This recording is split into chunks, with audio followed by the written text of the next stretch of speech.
বেলা হয়ে গেল, মহারানীর এখনো উঠোন ঝাঁট দেওয়া হলো না। বাকি কাজ কখন হবে শুনি? এই তো কাকি, এক্ষুনি হয়ে যাবে।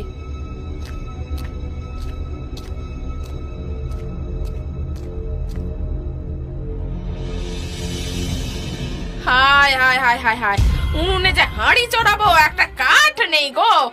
এই ধাড়ি মেয়েটা ঘাড়ের ওপর বসে বসে শুধু গিলছে, অথচ একটা কাজ যদি একে দিয়ে হয়। কমলা, এই কমলা!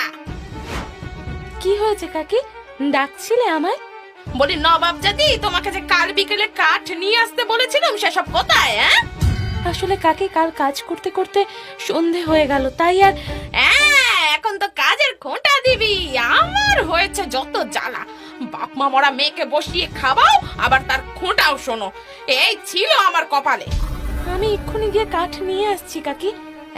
কাঠ এনে আমায় উদ্ধার করো আর কি।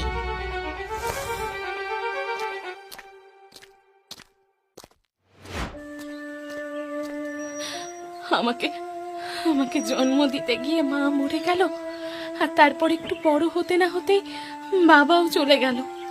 বাপ মায়ের আদর কাকে বলে বুঝতেই পারলাম না। আজ এই আমি অনাথ বলেই কাকা কাকি উঠতে বসতে দুচ্ছাই করে।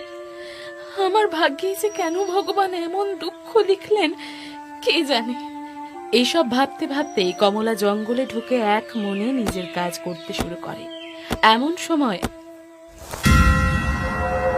ওকে ঝোপের ধারে ওটা কি নড়ছে?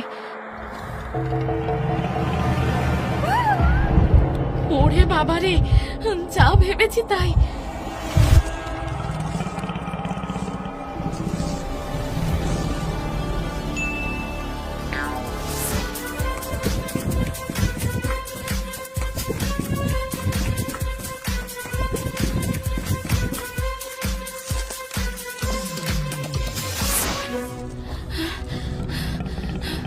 খুব বাঁচা বেঁচে গেছি বাবা, আর একটু হলেই বাঘের পেটে যাচ্ছিলাম আর কি।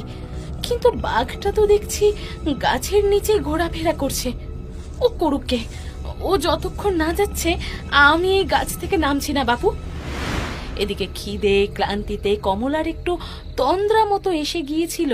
হঠাৎ ঘুমটা ভাঙতেই কমলা দেখে, আরে বাঘটা তো চলে গেছে দেখছি। এই সুযোগ, এই বেলা তাড়াতাড়ি নেমে পালিয়ে যেতে হবে।